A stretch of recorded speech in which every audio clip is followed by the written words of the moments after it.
你有想过吗？在日本买个破房子，竟然能帮你洗出一张日本长期签证呢？这不是传闻，而是正在发生的大阪黑洞。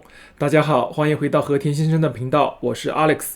这集影片跟大家讨论一下大阪的特区民宿的最后疯狂，外国人集体冲刺的背后是玩弄体制，还是拯救废墟呢？这里是大阪特区民宿申请现场，队伍排了30几人，全部都是外国人。他们神色紧张，动作迅速，因为这是他们抢下日本签证的最后机会。大阪官方已经正式宣布5月29号彻底停发这种特殊民宿牌照。消息一出，整个大阪彻底疯了，单月申请量直接飙破1000件，暴增好几倍。这场最后的末日大逃杀背后到底是体制的漏洞，还是市场的必然呢？今天我们就来拆解这个日本今年最失控也最具争议的政策。要看懂这场疯狂的排队潮，我们得把时间倒回10年前。当时日本政府为了解决观光客暴增、酒店不够住的问题，启动了一个国家级的大项目，叫做国家战略特区民宿，简称特区民宿。这个制度对投资客来说简直就是神仙政策。传统开酒店必须要设置24小时前台，消防法规严格到让人抓狂。普通民宿呢，一年只能营业180天，大半年都在亏本。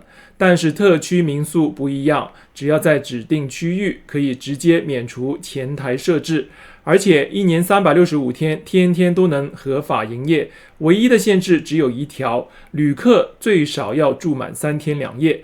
这么好的福利，谁看了不心动？于是，全日本90%以上的特区民宿在短短几年内，全部疯狂涌入同一个城市，那就是大阪。目前，大阪市已经核发了高达8360件特区民宿，而这最后一波的疯狂抢头，正是因为这条绿色通道即将永久关闭。政策放宽了，最先倒霉的是大阪本地的部分居民。在大阪福岛区，一位当地的老会长对着镜头拿出一份文件，满肚子都是火。原来就在今年1月，他居住的安静社区里，突然莫名其妙多出了一栋特区民宿。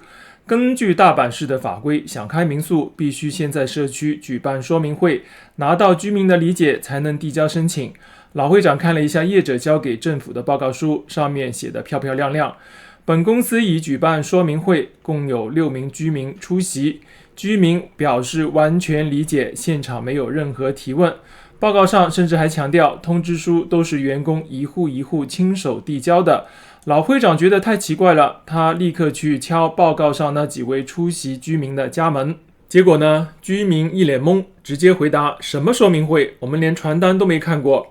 按电铃，如果是亲自拜访，现在大楼都有对讲机录影。我们去查记录，根本什么都没有。这份拿给大阪市政府的官方报告，竟然是100%的谎言。面对居民的愤怒反弹，这家业者眼看事情闹大，在5月份偷偷撤回了申请。媒体打电话过去询问，业者的回应更是敷衍。他们说，造成居民不安，我们很抱歉。但当时负责说明会的员工已经离职了，我们现在也无法确认真假。最后还补了一句，反正这栋房子我们现在准备卖掉了。这就是不少本地居民反对的原因。外国投资客把手伸进社区，拿完好处拍拍屁股就走，留下来的是满地的垃圾、半夜的噪音，以及本地居民被彻底破坏的平静生活。但是我们真的只能单方面指责这些外国投资客吗？事情的真相往往不止一面。如果我们把镜头切换到大阪著名的西城区，你会看到完全不同的另一种叙事。西城区过去在日本人眼里是著名的贫民窟和老龄化重灾区，这里到处都是无人继承的空屋，也就是日本人常说的 Akiya。这些破房子常年无人居住，木头腐烂，地基下陷，不仅严重引发治安死角，更是随时可能引发火灾的城市毒瘤。日本政府自己有能力拆迁重建吗？答案是根本没有预算，也找不到继承人。而正是特区民宿这笔政策引来了海量的外国资金，充当了民间拆迁队的角色。走在西城区的街头，随处可见正在翻新改建的工地。当地的房产中介对记者笑着说，这附近的破旧空屋几乎全被外国人买光了。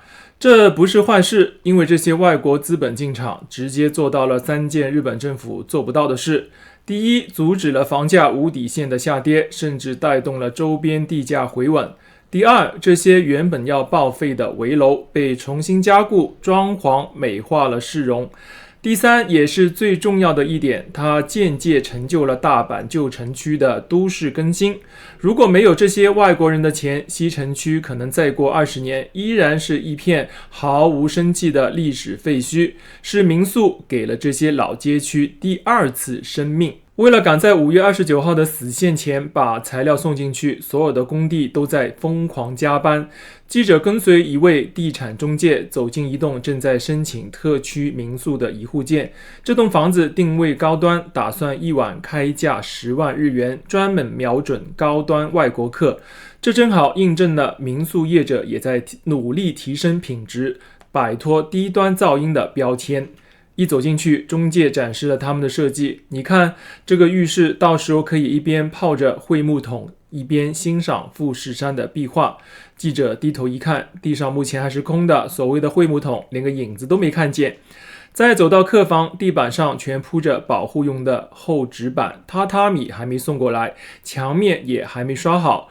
中介坦白承认，为了赶上这几天的最后申请，他们把工程大幅度提前。至于民宿要用的吹风机、微波炉、各种家具、餐具，没关系，那些不影响申请文件。我们先把牌照拿下来，东西以后慢慢买。这种全力赶工的姿态固然显得有些仓促，但也反映出外国投资客对于大阪未来观光市场的强大信心。那么为什么大家一定要抢这个牌照呢？因为这背后还绑定着另一个双赢的商业逻辑，那就是日本的经营管理签证。中介在镜头前直言不讳，这栋是台湾人买的，那栋是其他海外华人买的。实话实说，有非常多的人就是为了拿日本签证才来买房办民宿的。这次申请的许多外国买家目前甚至连一句日语都不会讲，他们的计划是先把破房买下来，出资翻新，委托日本当地的中介公司代为管理运营，自己则利用这家民宿公司的名义向日本入国管理局申请经营管理签证。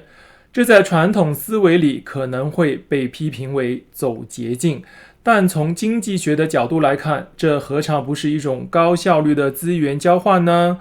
外国人得到了心仪的日本长期居住权，而日本政府与大阪市则平白得到了外国人自掏腰包的城市翻新、每年缴纳的固定资产税以及源源不绝的观光消费。只要运营的公司是合法的，这就是一个用私有资本解决公共危机的完美商业模式。然而，再完美的商业模型也有它的代价。日本的人口与政策专家在镜头前露出了担忧的神情。专家指出，本来民宿的初衷是房东自己住在房子里，把多出来的房间租给外国人。房东在现场可以随时管理、随时沟通。然而，在目前大阪核准的特区民宿当中，根据官方统计，竟然有高达40%以上的房东全是不住在日本的外国人。专家担忧的是，不用很久，大阪的某些街区将会出现大批产权模糊的幽灵物业，我们甚至会搞不清楚这条街上的房子到底是谁的，到底是谁在运营。也就是说，外国资金虽然拯救了房价，重建了硬体，但软体上的社区管理却成了下一个隐患。这也是为什么大阪市政府决定痛定思痛，踩下刹车的原因。申请截止了，但这场关于城市进化的实验才刚刚开始。这场疯狂的大阪特区民宿关门潮绝对不能简单的下一个好或坏的结论，它是一把不折不扣的双刃剑。一方面，它的确带来了体制的漏洞、社区的摩擦以及部分文件的造假，但另一方面，我们也不能否认，正是这股庞大的外国民间资本硬生生把大阪无数个即将走向死亡的老旧街区从废墟边缘给拉了回来。它阻止了房价下跌，成就了旧区重建，注入了经济活水。大阪市政府在5月29号彻底停止新建受理，这意味着一个野蛮生产的时代结束了。接下来，日本政府需要做的不是一刀切的禁止，而是如何重整制度，把这股强大的民间资金引导到更健康的城市建设中。看完今天的分享，大家怎么看这件事呢？你觉得外国人买房办民宿，到底是拯救了大阪的废墟，还是破坏了社区的安宁？如果换作是你，你会愿意投资一栋大阪的破房来换取日本的签证吗？欢迎在下方评论区留下你的看法，我们一起来讨论。最后记得帮我点个赞，订阅这个频道和田先生，并开启小铃铛。大家的支持是我继续做出优质内容的动力。我是 Alex，我们下期再见。